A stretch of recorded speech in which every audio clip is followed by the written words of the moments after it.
మీ పాపములను ఒకరితోనొకడు ఒప్పుకొనుడి. ఈ లైన్ నేను చెప్పకుండా మీరు అందరూ గట్టిగా చెప్తారా? Okay, ready?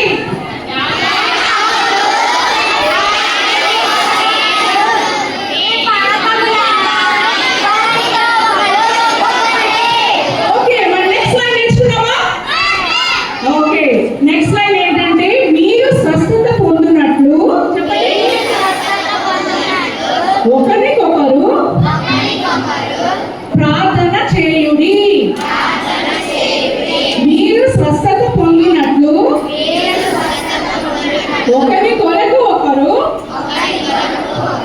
ప్రార్థన చేయుడి. ఇప్పుడు ఫస్ట్ నుంచి ఇక్కడ వరకు చెప్తాను, మీరు ఫస్ట్ నుంచి ఇక్కడ వరకు చెప్పాలి. Is it okay? యాక్షన్ నాకు చేసినట్టు కనిపించట్లేదు, యాక్షన్ చేయండి, నాకు కనిపించాలి. Okay okay. యాకోబు 5:16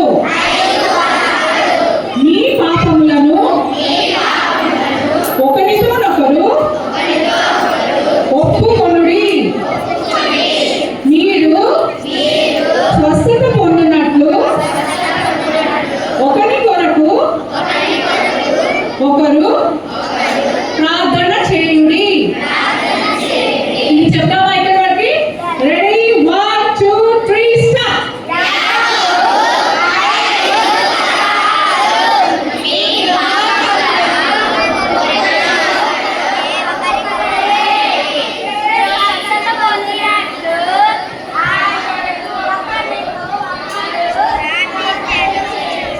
వావ్, వెరీ గుడ్. నెక్స్ట్ ఇంకో చిన్న లైన్ ఉంది. ఓకే, నీతిమంతుని విజ్ఞాపన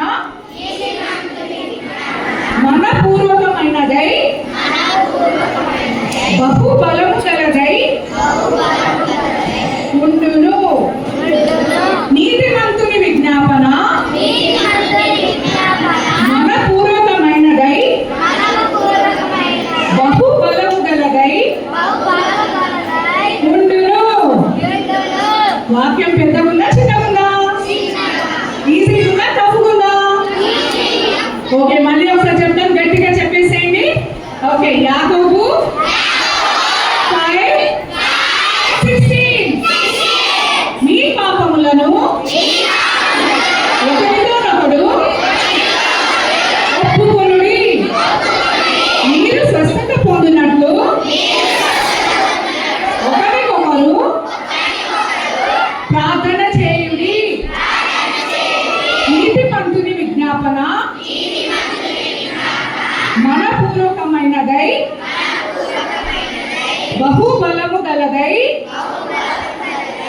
ఉండును. ఓకే, నేను ఇప్పుడు మైక్ పెడతాను, గట్టిగా చెప్పాలి. Is it okay?